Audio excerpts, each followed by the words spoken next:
Hello everyone.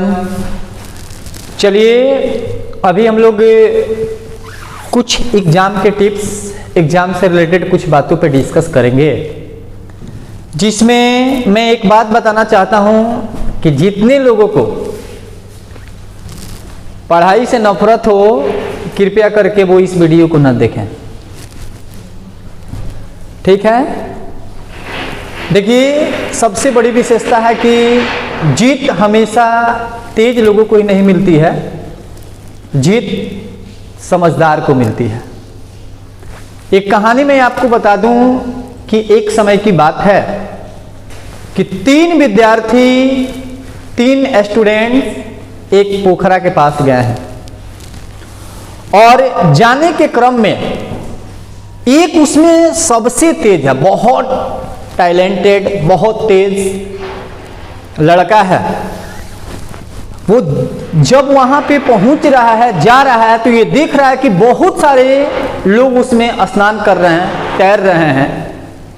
तो अचानक वो किसी से भी नहीं पूछ रहा, उसके दिलो और दिमाग में एक बात आती है कि जब सारे लोग तैर सकते हैं तो हम क्यों नहीं तैर सकते हैं। और जाता है और अचानक वो उस पोखरा में छलांग लगाता है। तो उस स्थिति में दो ही काम हो सकती है, या तो उसकी कहानी ही खत्म हो जाएगी उस दिन। दूसरा बात, यदि वो बच गया, किसी ने उसको बचा लिया, तो इतना वो पानी पी लेगा कि दूसरी बार उससे कहा भी जाए कि तुम तैरना सीखो, वो नहीं सीखेगा, क्योंकि वो टूट जाएगा बेचारा। और दूसरा जो था वो बोला कि नहीं नहीं, हम रिस्क नहीं लेंगे अपने जीवन में। तीसरा बहुत समझदार था और वो कुछ लोगों से जाकर के वहां पूछा कि मुझे तैरना है, और लोगों ने आइडिया दिया कि जहां कम पानी हो जाकर के हाथ पैर पटको, हो सकता है कि कुछ दिन बाद तुम्हें तैरने आ जाए और तुम बढ़िया तैराक बन जाओगे। इस प्रकार उसमें जो थॉट था, जो समझदार था, वो खूब बढ़िया था। इस प्रकार मैं एक बात सबको बताना चाहता हूं कि ये जरूरी नहीं है कि आप बहुत तेज हैं तो एग्जाम में आपका परफॉर्म बहुत बढ़िया हो पाएगा। देखिए एग्जाम एक कला है, एक आर्ट है, उस पर मैं कुछ बताने की कोशिश कर रहा हूं। आप इस बात को ध्यान से सुनिए। हो सकता है कि कुछ आपको इस क्रिटिकल टाइम में आपको कुछ रिलैक्स मिले। सबसे मोस्ट इंपॉर्टेंट बात तो ये है कि अभी जो समय चल रहा है, इस समय सारे स्टूडेंट्स परेशान रहते हैं। उनके ऊपर इतना प्रेशर क्रिएट हो जाता है कि वो बेचारे थक जाते हैं, उनको नींद ज़्यादा से ज़्यादा लगता है। तो इस समय आप उसी समय पढ़ाई करें जब आपका मन कर रहा हो पढ़ने का। जबरदस्ती अपना टाइम वेस्ट ना करें। और मैं इसके पहले आपको कुछ टिप्स बताया था, उस पर आपको ध्यान देना है। सबसे पहले यदि मैं टिप्स अकॉर्डिंग टू फिजिक्स ही बताऊं, और ये आप किसी भी विषय पर अप्लाई कर सकते हैं, इससे आपको बढ़िया रिजल्ट मिलेगा। ये चीज़ आप हमेशा ध्यान में रखिए। सबसे पहला चीज़ क्या करना है कि जहाँ पे डिस्कस करने वाले लोगों की संख्या बहुत अधिक है, वहाँ तो ये बहुत आसान है, आसानी से डिस्कस हो सकता है। लेकिन हम लोग यह क्या है कि पढ़ाई पे कोई बात ही नहीं करता है, और पढ़ाई पे कोई बात नहीं करता है, इसके वजह से हमारी प्रिपरेशन उतनी बढ़िया नहीं हो पाती है। क्योंकि डिस्कस से क्या होता है कि उससे आपकी नॉलेज बढ़ती है।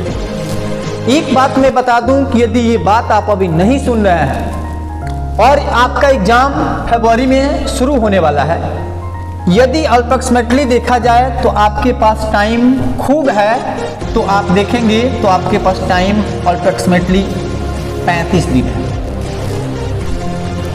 और इसके बाद आप कितना भी मेहनत करेंगे तो उस मेहनत का कोई खास मतलब नहीं है। मैंने कई बार ये चीज़ बताया है कि लोग बोलते हैं कि कठिन परिश्रम करने वाले कुछ भी कर सकते हैं, लेकिन ये मेरी दावा है कि कठिन परिश्रम करने वाले सब कुछ नहीं कर सकते हैं। कठिन परिश्रम यदि समय पे न किया जाए, समय से न किया जाए तो उस कठिन परिश्रम का कोई खास मायने नहीं निकलता है, और कठिन परिश्रम करने अगर समय पर न किया जाए तो उसका कोई खास रिजल्ट नहीं आता है। तब पछताने से क्या फायदा जब चिड़िया चुभ गई खेत, ये बात। तो ये जो आप यदि इस फरवरी बाद 10 फरवरी के बाद, क्योंकि 8 तक आप लोग का एग्जाम है, उसके बाद आप कितना भी मेहनत करोगे तो उस मेहनत का कुछ खास मतलब नहीं है। इसलिए ये जो टाइम है आपके लिए काफ़ी इम्पोर्टेंट है। आप दिल जान लगा दो, इतना मेहनत करो कि मतलब आपके दिल से ये आवाज़ निकले कि मैंने तो बहुत मेहनत किया है। आप अफसोस न रहे कि मैंने मेहनत नहीं किया है। रिजल्ट बढ़िया आना, 2-4 नंबर ज़्यादा आना, कम आना, ये कोई खास मायने नहीं रखता है, लेकिन मेहनत दिल से कीजिए। ये मेहनत करने का बहुत ही महत्वपूर्ण समय है और इसमें मेहनत कीजिए। मैं एक बात आपको बताना चाहता हूँ, मेहनत के क्रम में आप जब मॉर्निंग में उठ रहे हैं, इवनिंग में सो रहे हैं, तो उस समय जब आप अपने आप को शांति पूर्वक पाएं, जहाँ भी आपको लगे कि मैं अकेले हूँ, यहाँ कोई मुझे डिस्टर्ब करने वाला नहीं है, तो एक एक लेसन अपना रूटीन बनाइए और उस रूटीन में आप जैसे में कि अपने से 10 क्वेश्चन पूछिए और उसका आंसर दीजिए। फिर शाम में 10 क्वेश्चन, दिन भर अपने से डिस्कस करते रहिए। क्योंकि देखिए, जो चीज़ें अगर हमेशा कोई बात आपसे पूछा जाए या आप खुद से आप पूछ रहे हैं और आप बिना कॉपी और बुक्स के नहीं बता सकते हैं, तो वो आपकी नहीं है। देखिए, पढ़ने और सीखने में कुछ डिफरेंस है, कुछ अंतर है। जो चीज़ें इंसान पढ़ लेगा, उस बात को एक्सप्लेन करने के लिए इंसान को किसी भी हेल्प की ज़रूरत नहीं है। हमें उन्हीं चीज़ों के लिए हेल्प की ज़रूरत है जो हम नहीं जानते हैं, जो हम नहीं सीखे हैं। इसलिए आप अपने याद कीजिए कि अगर आपसे कोई पूछे कि 2 का टेबल आप पढ़ के दिखाओ, 2 का पहाड़ा पढ़िए, तो आप एक बार भी नहीं सोचेंगे कि कैसे पढ़ते हैं। लेकिन आपसे कोई साइंस की बातें पूछे तो आप शौक आपको लग जाता है कि क्या पूछ दिया, इसका आंसर क्या होगा। इसका मतलब कि आपने बढ़िया से नहीं पढ़ा है, कहीं ना कहीं उसमें कमी रह गई और उस कमी की वजह से आप उस समय उस बात को नहीं बता पा रहे हैं। इसलिए आप डिस्कस हमेशा जारी रखिए। ये वीडियो मेरा बनाने का मतलब ये नहीं कि सारे लोग इससे समझदार हो जाएंगे, और मैंने शुरू में भी ये बात बोला है कि सब लोग, ये उन्हीं लोगों के लिए वीडियो लाभदायक होगा जो थोड़ा सा मोटिवेशन और दूसरों की सुनने में इच्छा रखते होंगे। एक मैं बात बता दूं, आप अपने से 10 क्वेश्चन, जैसे मैं आपसे कोई पूछे कि आवेश क्या है, आवेश के 2 गुणों को बताओ, आप खुद से पूछोगे कि आवेश क्या है, इसके 2 गुणों को बताओ। तो सबसे मोस्ट इम्पॉर्टेंट आप खुद से बताइएगा कि बेंजामिन फ्रैंकलिन या विलियम गिलबर्ट के अनुसार जब 2 वस्तुओं को आपस में रगड़ते हैं, इनमें छोटे छोटे वस्तुओं को आकर्षित करने का गुण आ जाता है और उस गुण को ही आवेश कहते हैं। आपको ये चीज़ पता है? उसके बाद आप खुद से आंसर पूछिए और उसका आंसर भी खुद से दीजिए। आप प्रश्न कीजिए खुद से और आंसर भी। 2 गुण, आवेश क्वांटमीकृत होता है, आवेश संरक्षित होता है, ये चीज आपको पता होना चाहिए। आवेश का ईसाई मात्रक क्या होता है, आवेश का ईसाई मात्रक कूलम होता है।